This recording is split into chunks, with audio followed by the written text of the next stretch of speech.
이제 우리 다 함께 일어나셔서 오순절 후 25번째 주일 예배를 하나님께 드리겠습니다.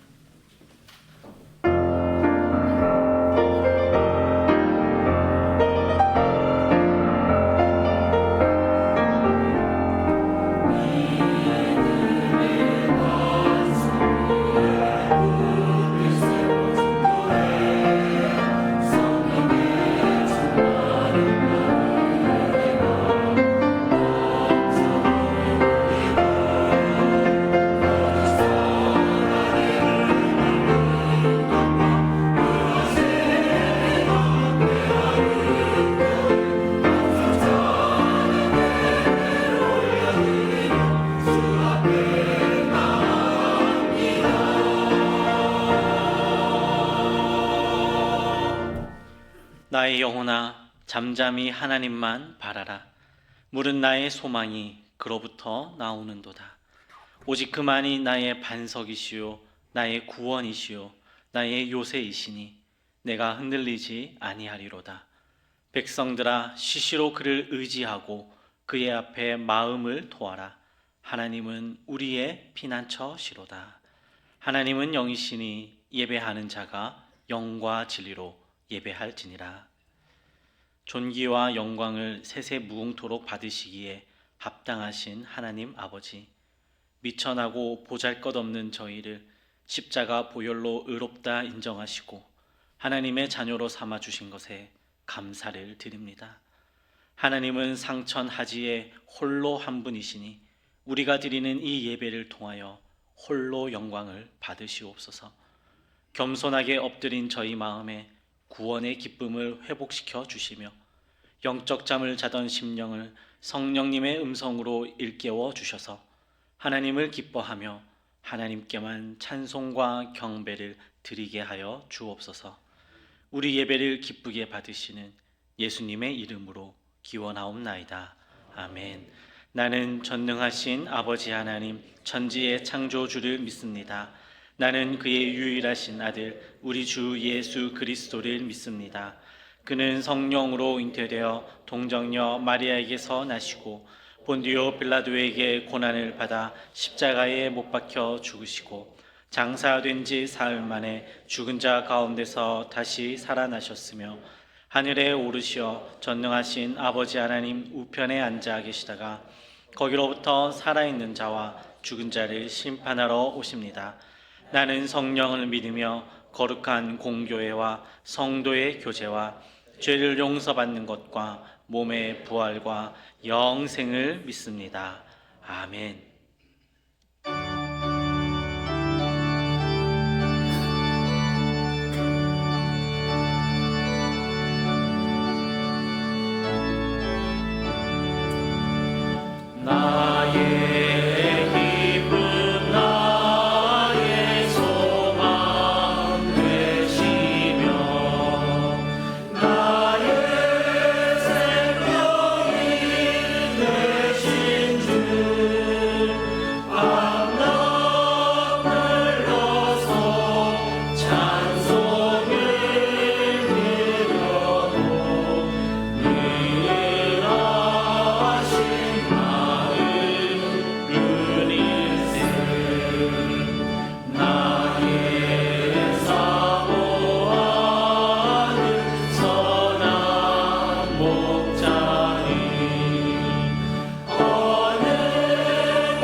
하나님 아버지 감사합니다. 저희 삶을 하나님이 하나하나 보살펴 주시고 지켜 주시지 않으셨다면 수많은 사람들이 나와 적이 되었고 원수가 되었을 것입니다. 하나님께서 저희를 눈동자같이 살펴 주시지 않았더라면 헤아릴 수 없는 위험한 사고와 사건들이 우리 생명과 가족과 생업과 재물, 명예와 건강을 빼앗아가서 우리 삶이 평탄지 못하고 곤고해졌을 것입니다. 만일 주께서 우리를 택하여 부르시지 아니하였더라면 우리는 세상의 좋은 것만 따라가다가 세상의 아름답고 감미로움에 미혹되어 결국은 재물과 권세, 술과 마약, 사치와 쾌락, 우상과 음란, 자기 도취에 빠져들어가 그것이 자기 무덤인지도 모르고 살다가 영원한 지옥 불 속으로 갔을 것입니다. 주께서 이렇게 큰 죄인 하나님의 사랑과 거룩을 조금도 찾아볼 수 없는, 그래서 저주와 책명을 받아 마땅히 죽어야 할 죄인을 구원하시려고 예수 그리스도를 이 땅에 보내시고 나를 죄와 저주 불타는 지옥에서 건져내시려고 나 대신 십자가에서 죽으시고 부활하심으로 하나님이신 예수 그리스도를 나의 생명의 구주로 영접케 하심으로 나의 모든 무거운 죄가 소멸되고 내 영혼이 구원을 받을 뿐 아니라 하나님의 자녀가 되게 하셨으니 감사하고 감사하여 기뻐 뛰고 하나님을 찬양합니다. 아버지 하나님 감사합니다. 모든 것이 주의 은혜여 모든 것이 감사입니다. 주께서 주신 은혜와 감사로 인해 주님 앞에서 주님을 찬양하고 모든 영광을 드리고 기쁨의 예배를 드립니다. 우리는 비로소 시냇가에 심겨온 나무처럼 푸른 초장에서 뛰노는 어린 양처럼 주님이 주시는 참 평안과 평강을 누리게 되었습니다. 모든 것이 은혜여 감사입니다. 주여, 원하옵기는 세상 모든 사람들이 하나님 앞으로 들어와 구원을 받게 하여 주시옵소서. 주님의 사랑과 은혜가 세상에 가득 차서 이것이 세상의 통치 이념이 된다면 세상이 하나님의 사랑의 줄로 매어 하나가 되고 한 형제 자매가 된다면 전쟁도 사라지고 질병과 기근이 사라지고 경쟁과 다툼이 사라져 사랑과 기쁨이 가득 찰 것입니다. 주여, 대한교회 성도들을 축복하여 주시옵소서.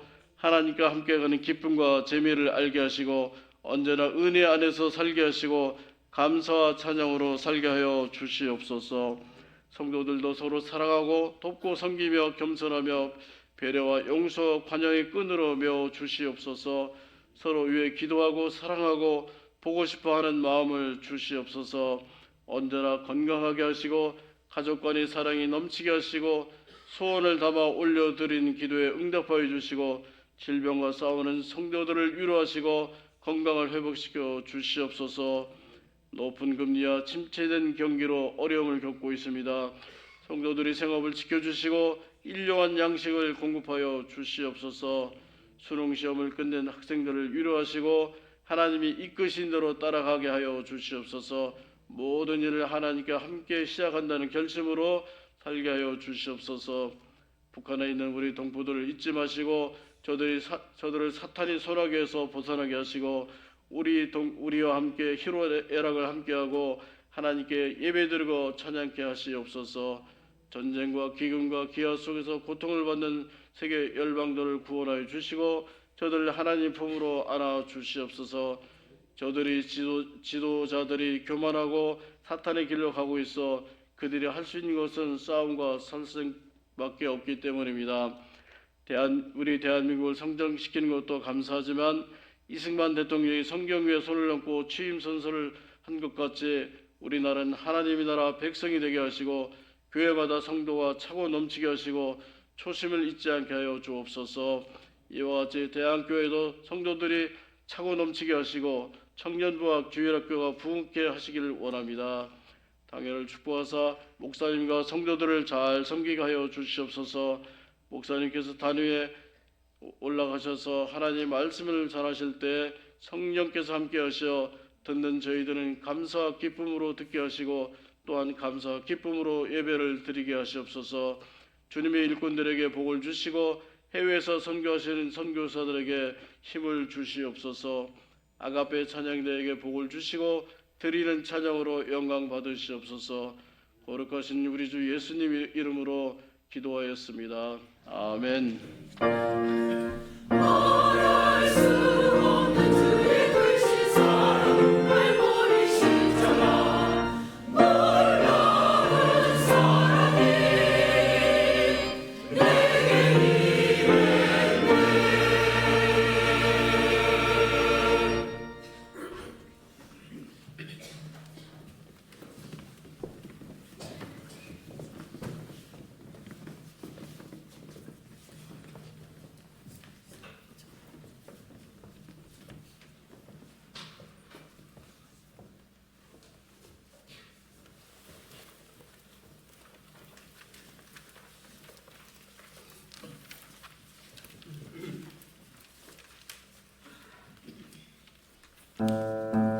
기름을 채워라. 기름을 채워라. 기름을 채워라. 주 맞을 준비됐느냐. 기름을 채워라. 계속하네. 주 맞을 준비됐느냐. 이 세상 심판날 가까웠네. 계속하게 기름 채워라. 찬양하라. 노래하라. 우리 주께 영광 돌리세. 찬양하라. 노래하라. 소리 높여 노래해. 주님의 은혜를 찬양하세. 날마다 감사 찬양해. 주님의 은혜를 찬양하세. 기뻐하며 감사 찬양해. 찬양하라. 노래하라. 우리 주께 영광 돌리세. 찬양하라. 노래하라. 소리 높여 노래해. 기쁨을 주소서 나의 맘에. 날마다 되어주소서. 예수님 내 맘에 찾아오사. 계속하여 기쁨 주소서. 기름을 채워라. 계속하게. 주 맞을 준비됐느냐. 이 세상 심판날 가까웠네. 계속하게 기름 채워라.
오늘 우리에게 주신 하나님 말씀은 야고보서 5장 7절 8절 말씀입니다.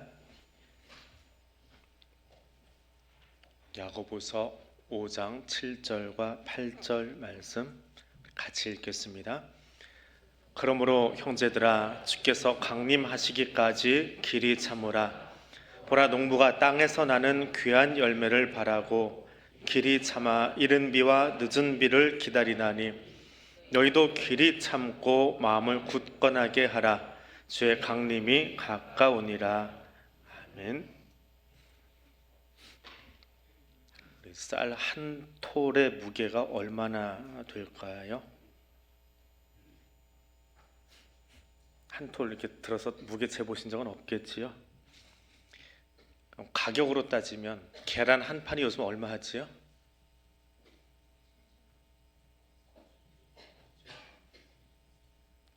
마트를 안 가보셔서 한 10,000원 잡고요. 예, 뭐 유정란 같은 경우는 더 비쌉니다. 뭐 방목한 것들은 더 비싼데 식당에서 밥 한 공기 추가하면 얼마죠? 1,000원. 그건 또 잘하시네요. 그럼 밥 한 공기에 쌀알이 몇 개 들어가 있을 거예요? 그것도 세보는 사람이 있어요. 한 10,000개가 들어간답니다. 한 공기에 10,000개 쌀 톨이 들어간답니다. 그럼 쌀 한 톨은 얼마예요? 1원도 안 되지요. 예, 50환.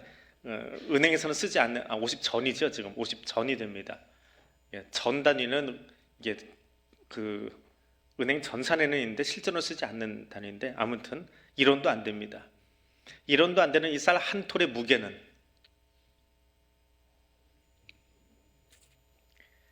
그 쌀미라고 하는 한자어가 있습니다. 예, 저렇게 생겼어요. 저게 사실은 8팔자 2개를 이렇게 붙여놓은 거래요. 예, 8팔자가 아래쪽에 있고 위에 있는 걸 붙여놓은 것이 쌀미자라고 합니다. 왜 저런 글자를 만들었느냐? 쌀을 얻기 위해서는 농부의 손이 88번 간답니다.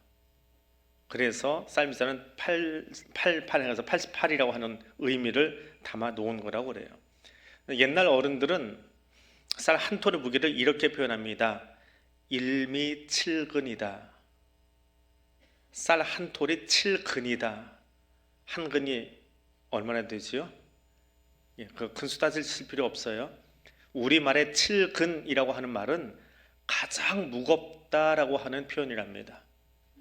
그러니까 쌀 한 톨이 세상에 어떤 것보다 무겁다라고 하는 표현을 우리 어르신들이 쓸 때 1미7근이다 라고 이야기합니다. 88번 손이 가야 하는 만큼 무거운 곡식이고 또 쌀 한 톨을 수확하기까지 많은 수고가 있다라고 해서 1미7근이다 라고 이야기합니다. 농부의 손이 88번 가지만 비단 농부의 손만이 아니라 그곳에 하나님이 날씨도 또 땅도 또 사람의 건강도 다 맞추어서 이 쌀을 얻게 해주셨기 때문에 그 안에 있는 하나님의 사랑은 다 측량할 수 없지요. 자, 오늘 본문 속에 나오는 이른비라고 하는 것, 이것은 신명기 11장에 제일 처음 등장합니다. 가나안에 들어가는 이스라엘 백성들을 향해서 여호와께서 너희의 땅에 이른 비 늦은 비를 적당한 때에 내리시리니 하고 말씀하십니다. 저 이른 비와 늦은 비는 보통 우리가 이스라엘 성지순례를 2월달 혹은 10월달에 갑니다. 그 외의 날씨는 하나는 너무 뜨겁고 하나는 너무 춥고 그래서 안 가요. 그래서 사는 사람이 아닌 한은 비가 촉촉하게 오는 2월이나 10월에 가서 뿌릴 때 보든지 뿌리고 수확할 때 보든지 둘 중에 하나를 골라서 보통 성지순례를 가게 됩니다. 그 계절에 따라 내리는 비, 그래서 곡식을 심을 때 내리는 비와 곡식을 수확할 때 내리는 비에서 이른 비와 늦은 비라고 표현을 합니다. 이 이른 비와 늦은 비는 신명기에도 나오고 예레미야서에도 나옵니다. 근데 오늘 본문에 나오는 이른 비는 그 계절을 따라 내리는 비는 아니에요. 이건 좀 영적인 의미를 담고 있는 그런 단어입니다. 번역으로는 이른 비, 늦은 비를 해놨지만 계절성 비는 강우는 아니다라고 하는 겁니다. 그 관점에서 오늘 본문을 함께 보려고 합니다. 첫 번째로 우리가 묵상할 것은 씨앗에서 나무를 보는 농부 하나님. 씨앗에서 나무를 보는 농부 하나님. 지난주에 말씀을 전하면서 농부가 콩을 심을 때 새 알을 심는다라고 말씀을 드렸지요. 농부는 새 알을 심고 그 중에 2개는 하나는 곤충에게, 하나는 땅속에 있는 동물에게 먹잇감으로 씁니다. 그리고 나머지 하나를 싹을 내고 거기서 작물을 수확해서 나의 것으로 먹습니다. 콩은 얼만큼 자라나요? 콩나무 키워보셨습니까? 콩을 나무라고 하지는 않지요. 뭐 사람 어깨 높이만큼 올라오는 것 같아요. 근데 콩도 씨앗으로 심지만, 콩이라고 하는 씨앗으로 심지만 사과도 씨앗으로 심습니다. 그렇죠? 사과 씨로 심습니다. 콩은 쑥쑥 올라와요. 올라오는 게 보입니다.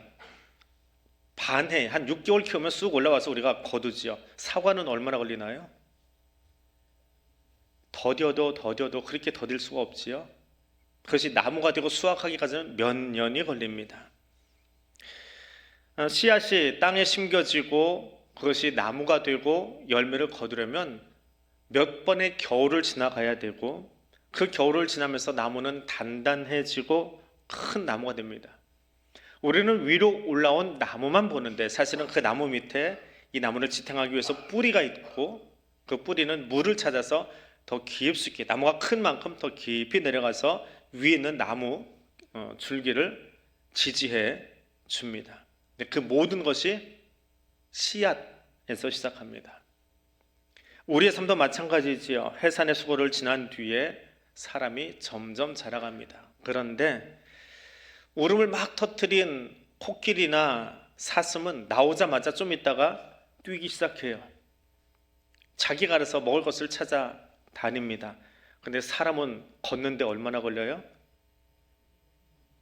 못해도 1년은 잡아야지요. 그 사람이 자라면서 자기 스스로 밥 먹을 때까지 얼마나 걸립니까? 안 흘리고 자기 알아서 먹는 거.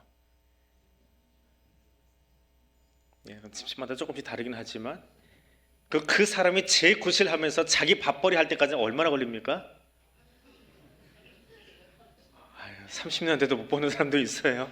40년 돼도 캥거루처럼 딸려붙은 가족들도 있고요. 아무튼 코끼리나 사슴에 비하면 참 더뎌요. 나무하고 비교도 또 안 돼요. 그냥 사람이지요. 우리 어릴 때 생각 한번 해보십시오. 어릴 때 부모님들이 친척들이 오면 다 재상감이고 다 대통령감이지요. 근데 제가 크면서 보니까 대통령은 어디서 나와요? 재상은 어디서 나옵니까?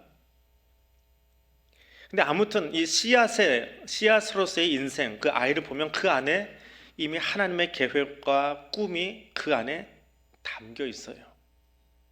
그 씨앗 안에 나무가 되기 위한 혹은 거목이 되기 위한, 인생을 살기 위한 어떤 그 계획들이 그 안에 담겨 있습니다. 여러분 안에 어떤 비전이 담겨 있는 것 같습니까? 알렉산더 대왕이 한 신하로부터 훈련이 잘 된 사냥개 2마리를 선물을 받았습니다. 아주 잘 훈련된 사냥개라고 이야기를 듣고는 알렉산더가 신이 났어요. 그래서 그 사냥개 2마리를 데리고 사냥을 나갔습니다. 근데 그날 사냥감은 뭐였냐면 토끼였어요. 자, 토끼가 저기 이제 풀어놓고 뛰어다니는 게 보입니다. 그러니까 그 방금 신하에게서 선물 받은 그 개를 끌고 나가서 개한테 명령합니다. 가서 잡아라. 근데 개가 뛰어나가질 않아요. 멀뚱멀뚱 토끼만 바라보고 있는 거예요. 그래서 하도 안 움직이니까 내가 좀 위험 없게 이야기했나 그러고 소리를 지릅니다. 뛰어나가라고 소리를 지르는데 개가 계속해서 토끼만 바라보고 있는 거예요. 앞에서 뛰어노는 토끼를 바라만 보고 있는 거예요. 왕이 쳐다보다 소리를 지르다 화가 나가지고 이 토끼 한 마리도 제대로 잡지 못하는 쓸모없는 개들 데리고 가봤자 밥만 축내겠다, 죽여라! 그건 들어와 버렸어요. 들어오니까 마침 그 개를 선물했던 신하가 기다리고 있는 겁니다. 사냥 잘 다녀오셨습니까? 근데 왕이 화가 나서 이야기하는 거예요. 아니, 어서 토끼도 제대로 못 잡는 개를 나한테 사냥개라고 선물을 줬냐고. 밥만 축내는 것 같아서 아예 들여서 죽여라 해놓고 지금 돌아왔다라고 이야기를 합니다. 근데 신하가 크게 실망하면서 이야기를 합니다. 대왕이시여, 그 개들은 토끼를 잡으려고 훈련시킨 게 아니라 사자하고 호랑이 잡으려고 열심히 훈련시켜서, 정말 힘들게 훈련시켜서 데려왔던 개들입니다. 근데 이미 개는 사라졌어요. 하나님은 우리에게 어떤 비전을 갖고 계실까요? 우리 인생의 씨앗 안에 어떤 비전을 담아서 지금 여기 살게 하실까요? 하나님 예레미야 선지자를 통해서 우리에게 이렇게 말씀하십니다. 네가 보행자와 함께 달려도 피곤하면 어찌 능히 말과 경주하겠느냐. 하나님이 이스라엘에게 바라시는 꿈, 하나님이 저와 여러분에게 바라시는 꿈이 뭐라고요? 말과 달려갈 꿈을 갖고 계세요. 근데 고작 사람하고 뛰다가 헥헥거리고 지쳐가지고 그러고 있으면 나는 내게 가진 꿈이 그게 아닌데, 나는 너를 이 땅에 나게 하고 여기 있게 하면서 너에게 거는 기대가 그게 아닌데 고작 보행자와 뛰어가면서 지치면 어떻게 하냐. 내가 너를 향한 꿈은 말과 함께 달리는 것이다. 하나님의 꿈은 거기 있습니다. 인생의 씨앗 속에 담겨있는 하나님의 비전, 그저 큰 나무 되는 것, 열매 주렁주렁 맺는 것, 그것만이 아니라 하나님은 우리가 인생의 나무가 거목이 되어 있을 때 그 나무 밑으로 새들이 들어와서 쉬어갈 수 있는, 우리가 잘 되어서 성공해서 흥황하는 것도 감사하지만 그 안에 타인이 들어와서 내 그늘 아래서 쉬어갈 수 있는 그런 비전을 하나님은 저와 여러분에게 갖고 계십니다. 그 마음으로 우리를 지금 세우고 임마누엘로 함께하고 계시는 농부 하나님이십니다. 그 하나님을 만나는 시간 되시기를 바랍니다. 두 번째로 하나님은 옹두리를 만드는 치유의 하나님이십니다. 옹두리를 만드는 치유의 하나님. 자, 씨앗이 나무가 되어서 나무가 되어가는 그 과정 속에 나무는 수없이 많은 옹두리가 생깁니다. 옹두리가 뭐냐? 저게 옹두리입니다. 질참나무 사진인데요. 질참나무에는 옹두리입니다. 옹이하고는 좀 달라요. 옹이하고 위치도 다르고 내용도 다릅니다. 옹두리는 나뭇가지가 부러지거나 상한 자리에 결이 생겨가지고 혹처럼 불퉁해진 것, 이걸 옹두리라고 표현합니다.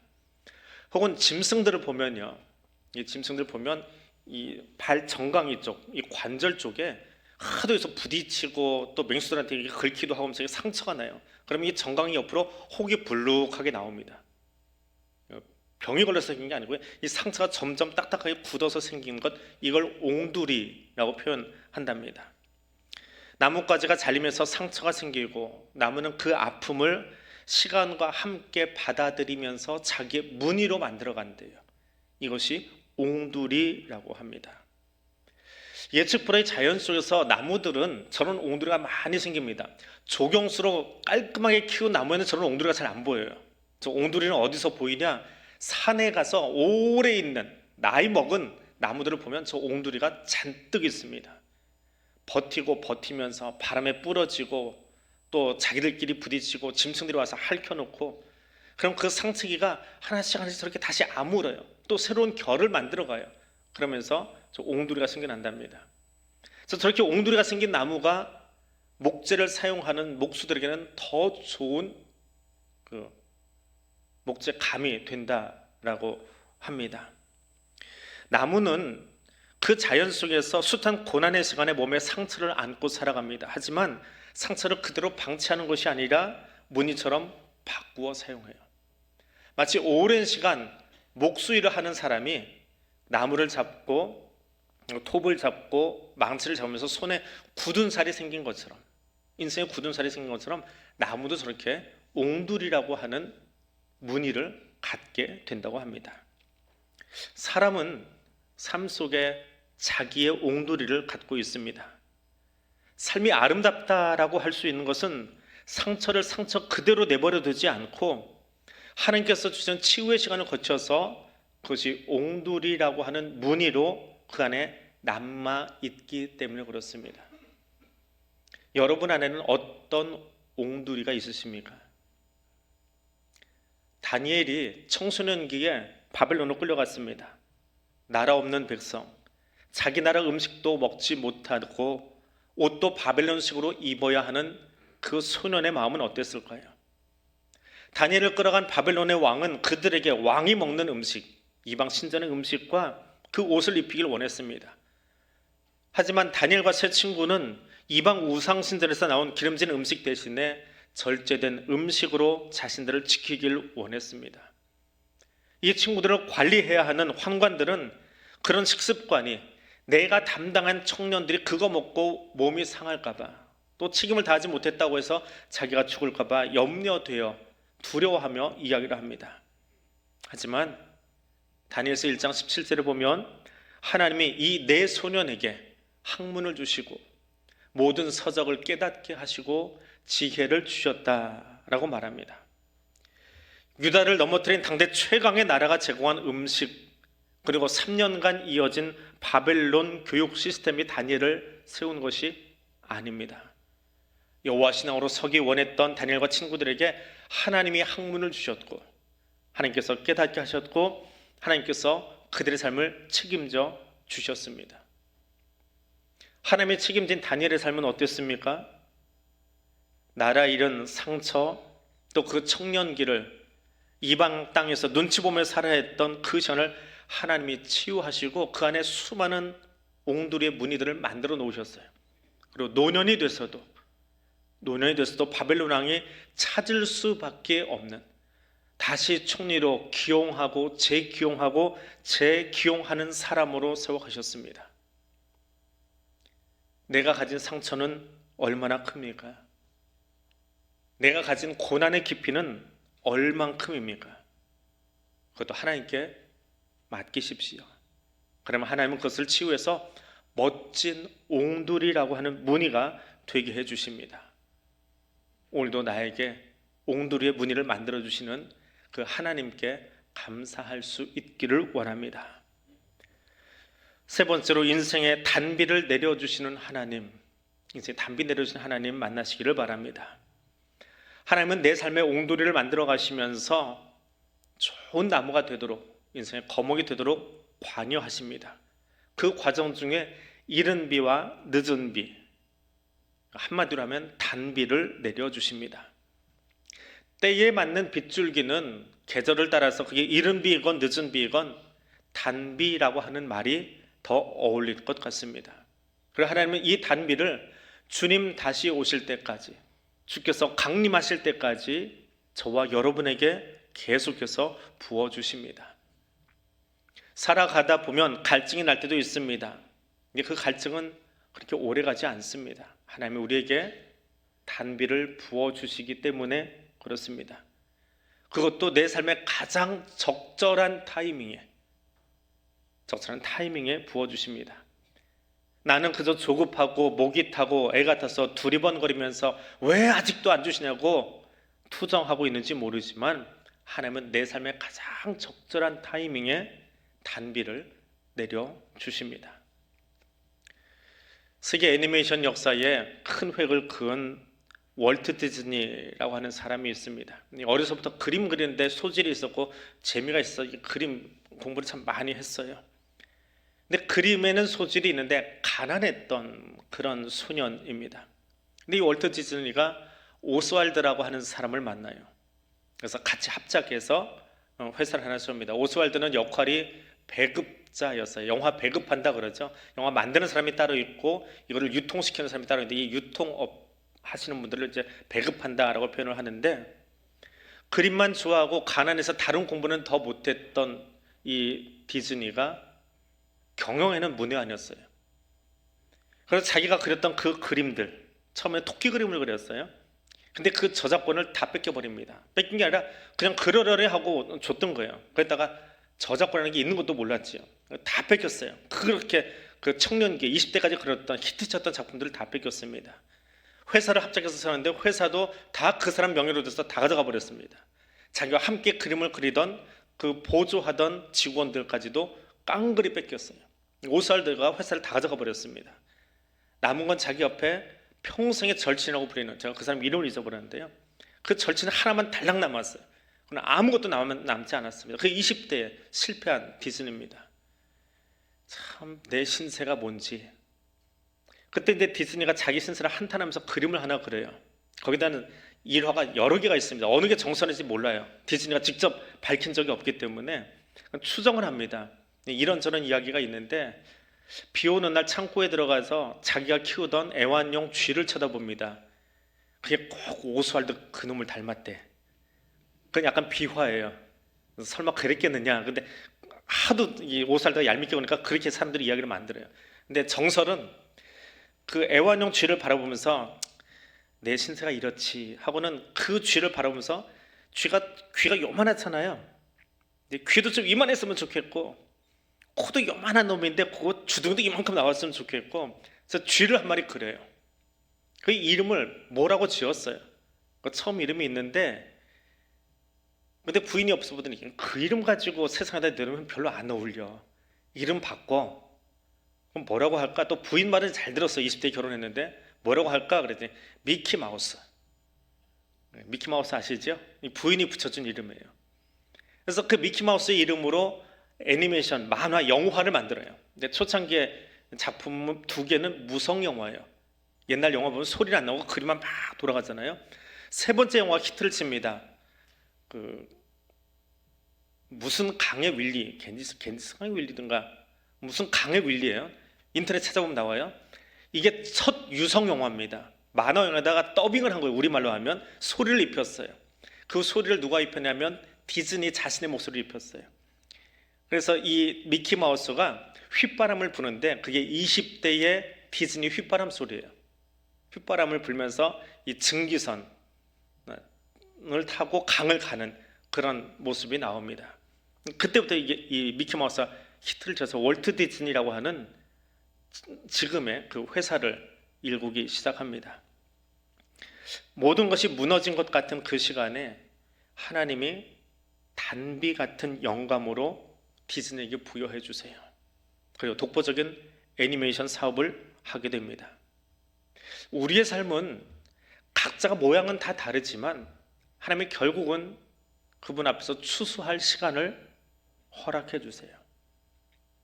그 추수의 기쁨을 안겨주십니다. 고추는 따고요, 벼는 베는 거고요, 옥수수는 꺾고요, 꺾어서 따지요. 그리고 감자는 캐고요. 말은 다 다르지만 다 똑같이 추수한다 그래요. 추수를 표현하는 단어는 달라요. 그러나 그 열매를 거두기까지 수고한 삶에 대해서 감사할 수 있는, 무언가는 따면서, 무언가는 베면서, 무언가는 꺾으면서, 무언가는 캐 올리면서 하나님께 감사할 수 있는 시간들을 허락해 주십니다. 그 시간이 되기까지 하나님은 저와 여러분에게 단비를 제공해 주십니다. 우리는 어디서 왔다 어디로 가요? 보통 흙에서 왔다 흙으로 간다라고 표현합니다. 흙은 아주 오랜 시간을 거쳐서 만들어진답니다. 각설탕 아시지요? 1cm, 1cm, 1cm짜리 요만해요. 그 각설탕 크기의 흙을 만들려면, 흙이 생겨나려면 얼만큼의 시간이 필요할까요? 우리는 지천에 흙이 있고 흙을 밟고 살지만 그 흙 1세제곱센치라고 그러죠. 1cm, 1cm짜리 200년이 걸린답니다. 우리가 흙에서 왔다라고 하는데 하나님이 그 흙을 미리 만들어 놓으신 거예요. 에덴이 다 만들어지고 나서 우리의 재료를 그 땅에, 성경은 7일, 6일, 5일이지만 그 땅에 200여 년의 시간 동안 준비를 다 해놓으신 거예요.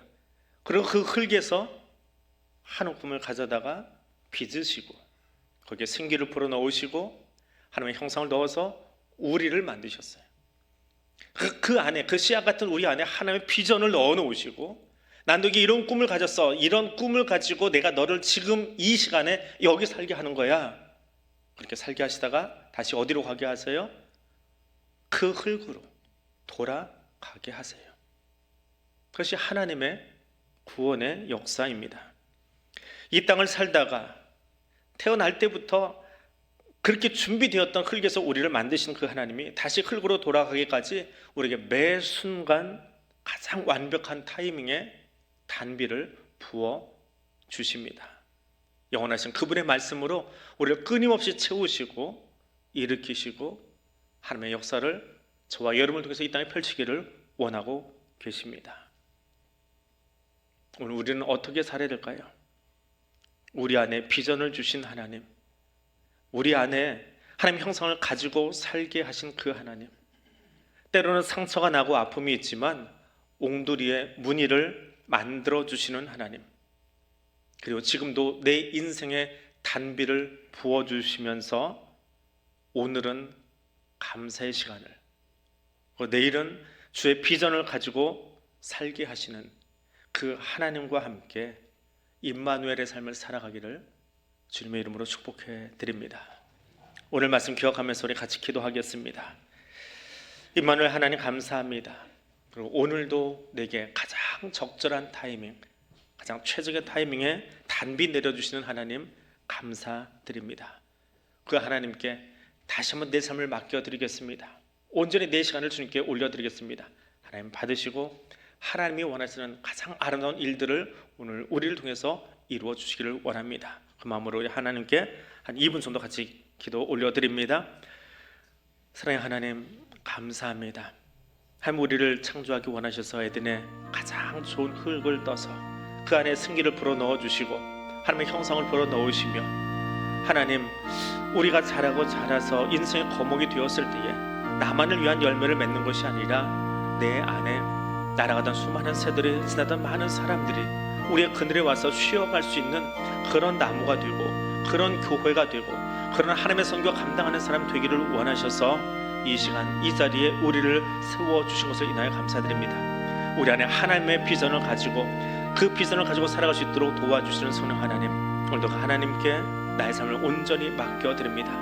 내 삶의 시간 구석구석에 하나님이 정하신 가장 아름다운 타이밍에 단비를 내려주시고 함께 하시는 임마누엘의 하나님, 그 하나님께 우리의 삶과 시간을 온전히 맡겨드리니 주님 책임져 주시고, 주님 이끌어 주시고, 주님 우리의 버팀목 되어주시고, 우리의 산성 되어주셔서 하나님에게 맡겨진 그 아름다운 일들을 온전히 완성해가는 그리스도의 사람들 될 수 있도록 하나님 함께해 주시옵소서.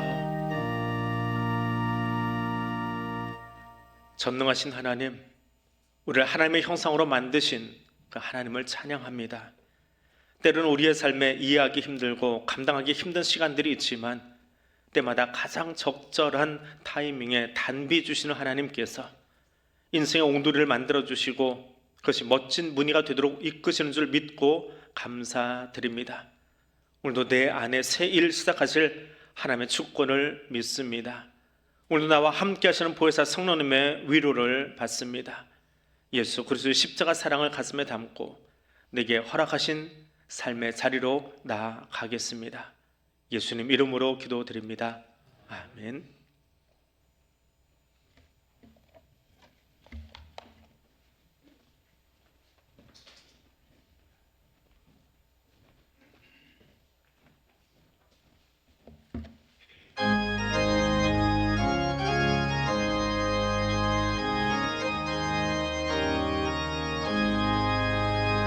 내 영혼의 햇빛 비치니 주 영광 찬란해. 이 세상 이 빛 더 빛나네. 주 영광 빛나 내게 비춰 주시옵소서. 그 밝은 얼굴 배울 때 나의 영혼 기쁘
사랑의 하나님, 감사합니다.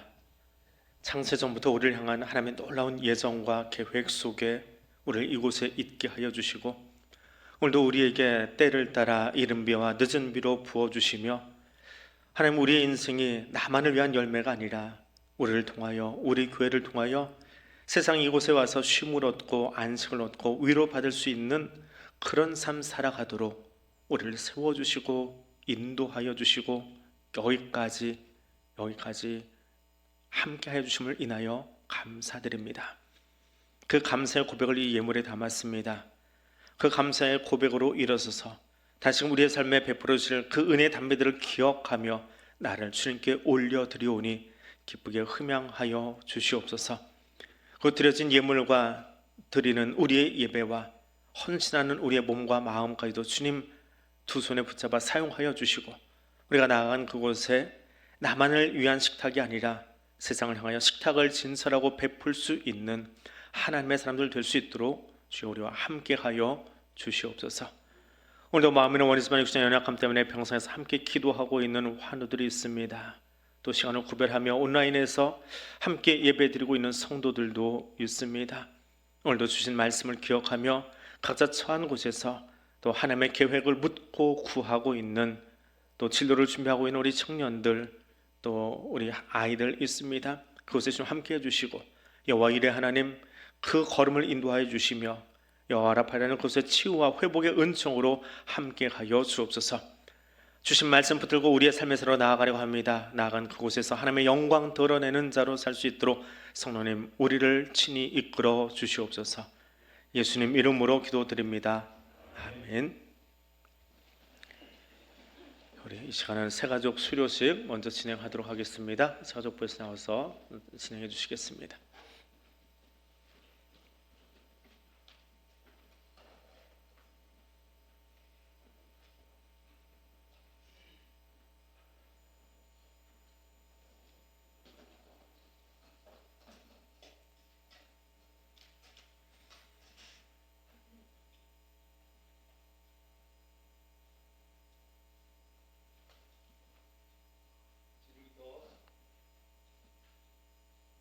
지금부터 새가족 수료식을 시작하겠습니다. 이번 수료 대상은 총 9분이었는데 7분께서 수료를 하셔서 7분에 대한 수료식을 하겠습니다. 존칭은 생략하겠습니다.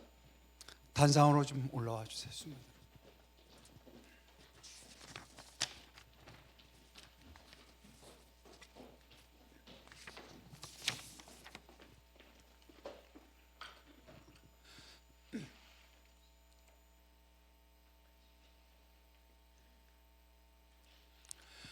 수료증 성명 김정욱 1980년 11월 21일생.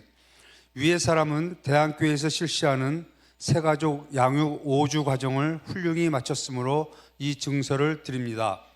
너희 하나님 여호와가 너희 가운데 계시니 그는 구원을 베푸실 전능자이시라. 그가 너로 말미암아 기쁨을 이기지 못하시며 너를 잠잠히 사랑하시며 너로 말미암아 즐거이 부르며 기뻐하시리라 하리라. 스바냐 3장 17절. 2023년 11월 19일 대한예수교 장로회 대한교회 담임 목사 김성환.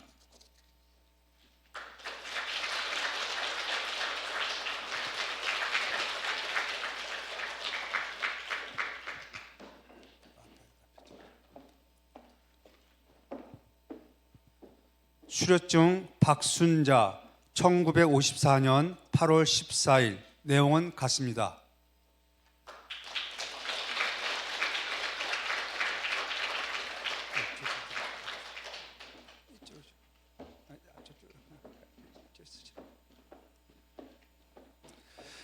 수료증 박영록 1981년 8월 14일. 내용은 같습니다.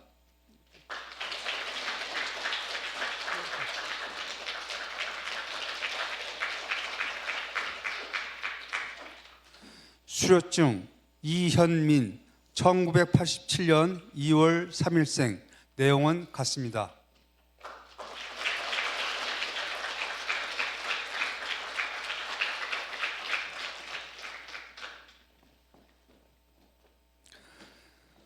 수료증 임지혜 1978년 1월 14일.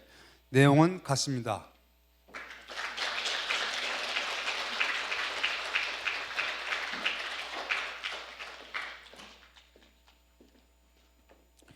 수료증 임혜경 1964년 8월 15일. 내용은 같습니다.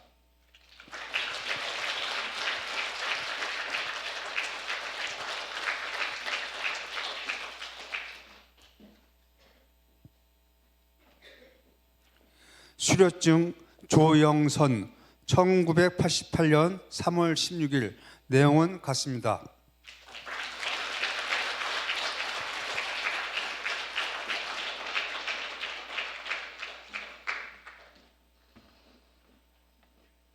전체 왼쪽으로, 왼쪽 가운데로 와서 서주십시오.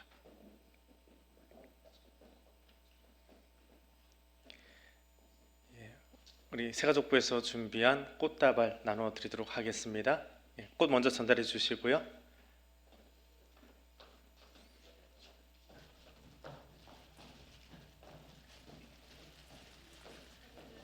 그리고 선물 준비하신 분들 있으시면 지금 같이 나눠 주시기 바랍니다.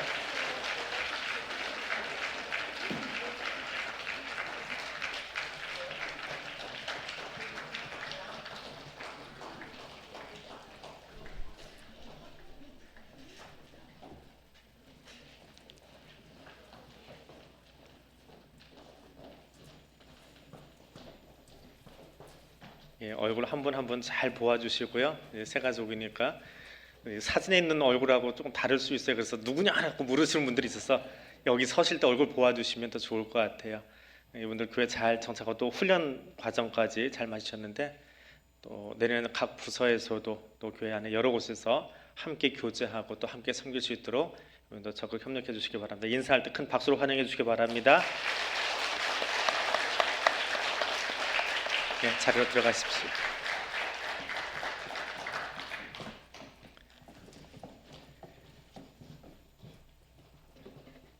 이제 다 일어나셔서 파송의 찬송 함께 부르겠습니다.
이제는 우리 주님 예수 그리스도의 은혜와 하나님 아버지의 크고 놀라우신 사랑과 성령 하나님의 교통하시며 인도하여 주시는 은총이 우리에게 비전을 주시고 단비를 내려주시며 늘 함께해 주심을 감사하고 자리에서 일어서 하나님께 영광 올려드리고 삶의 자로 나가는 백성들 위해 지금부터 영원토록 함께하여 주시기를 간절히 축원하옵나이다.